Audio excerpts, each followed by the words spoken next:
Really, it all comes down to Ed Balls at the moment. He is the guy, we are told, in Labour who makes the yes or no decision.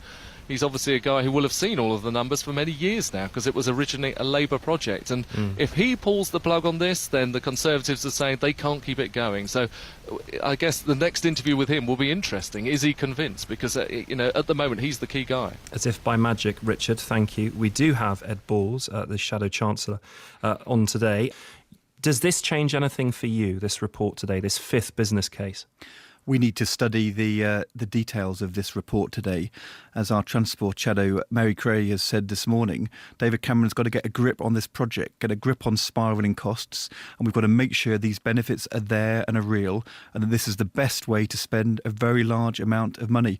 We've supported HS2, and there is a case for new investment in a new north-south rail link, but when you've got a project of this scale, £50 billion potentially, you've got to know that it's really value for money. And in the last couple of years, the government's been all over the place and the costs have gone out of control. And so my message to David Cameron and George Osborne is get a grip. You shouldn't be cheerleaders. You actually should be taking a hard-headed look at costs and benefits. Well, you could say at least they're committed to it, Ed Balls. I mean, you're still sitting on the fence by the sounds of things. How long can you sit on the fence on such a crucial bit of infrastructure for our country? I mean, if we're not going to spend this money on this, you need to decide what else you're going to spend it on. You've got to make a decision sometime, don't you? You've got to commit to it sometime.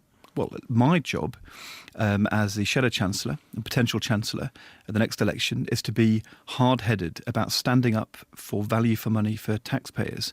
And the government has produced its fifth report on the benefits today, changing the numbers again.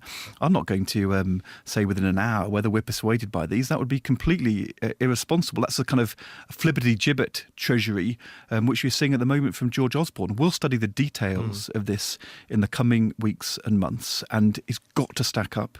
The costs have got to be under control. We have supported HS2 in the past, but there isn't a blank cheque for this project. And if David Cameron and the Transport Secretary want to be cheerleaders for a big infrastructure project, fine. The Chancellor should be standing up for value for money for the taxpayer. And I think at the moment he's leaving a vacant chair where the Chancellor should be.